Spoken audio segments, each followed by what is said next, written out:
Very well, let's go to the next one. This is Kevin de Jong says, my name is Kevin Jong from the Netherlands. I love your content and would like to take this opportunity to share my portfolio. I'm a 3D artist with 5 years of experience from school and myself. I enjoy creating stylized, low poly props, small scenes, and lighting. I haven't posted for a while because I'm focusing on optimization and larger projects for my portfolio instead of more. Let's take a look. Okay, nice. I see some nice pieces here. Some of the light is very dramatic, and I've mentioned this before. Try to avoid having super dark scenes because it's impossible to see what's going on. Like this one right here is an example of that.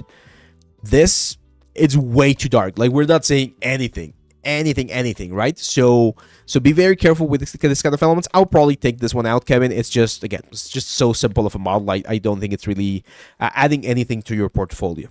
But for instance, this one right here, I like it. Again, very dramatic light, very, very dramatic light. Color-wise, it's okay. I'm not sure what that stone is. Color-wise, it's okay. I do feel like you're committing the cardinal sin here in the channel, which is the freaking metal edgeware everywhere. For instance, the rocks have metal edgeware everywhere. The stick has metal edgeware everywhere. So be careful with that. And it's interesting because you have... Here, let's take a look.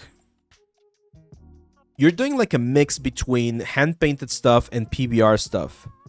So... if I go to just the color information, if I go just to the color information, I don't see too much light direction, right? And for hand-painted stuff, you usually want to have a little bit more light direction, unless you're doing this, which again is like a mix of both stuff. In that case, my advice would be, if possible, soften the shadows a little bit. You guys know I don't personally like super harsh shadows, and this overexposure here might be a little bit too much, so I will probably be careful with that. But again, this one right here, it's a nice project. Let's see, stylized chest plate. Oh man, I don't know. Here's the thing, from a technical perspective, this is fine, right? Like I understand what you were going for, and it looks very nice. I like the variation in the textures, the rust, everything. But it's just such an uninteresting model. You know what I mean? Like it's so simple in terms of the modeling and the bakes. I don't know. It's one of those things that I generally recommend not to include on portfolios as a single piece, because it just looks way too simple. I'm not sure where this would fit.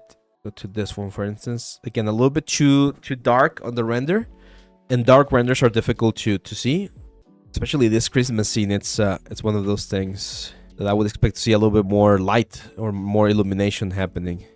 Well, Kevin, what I'm going to say to you is, one of the things that I'm noticing is most of your stuff is, again, relatively simple in terms of shapes and forms, right? Like, I'm not saying anything that like extremely complex.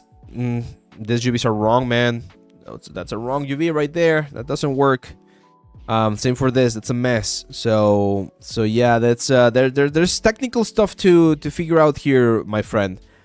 You're on the right track though, because you do know, again, like the basics of the process. Like this one right here looks a little bit cleaner. I like the wood, and I like the sword, the skull. So it's interesting because, see, this is very funny. You have some really clean elements, like this UV map right there. It's clean. I like it, and I actually really like the execution of this like element right here. The hand painted stuff looks nice. And then you show me something like again like this, that again, it's not bad, but it's not like exciting. It's not like complex. So be very careful with that. Be very careful with where you're placing your focus on your portfolio, because it does look like things are a little bit all over the place. Okay. How many times I give for character creation to show like orc? Like a character should be at least 80 hours of full work. So if you're doing 40 hours a week, you're probably going to be taking 2, 3, 4 weeks at minimum, like working full time on the project. It takes time. It takes time.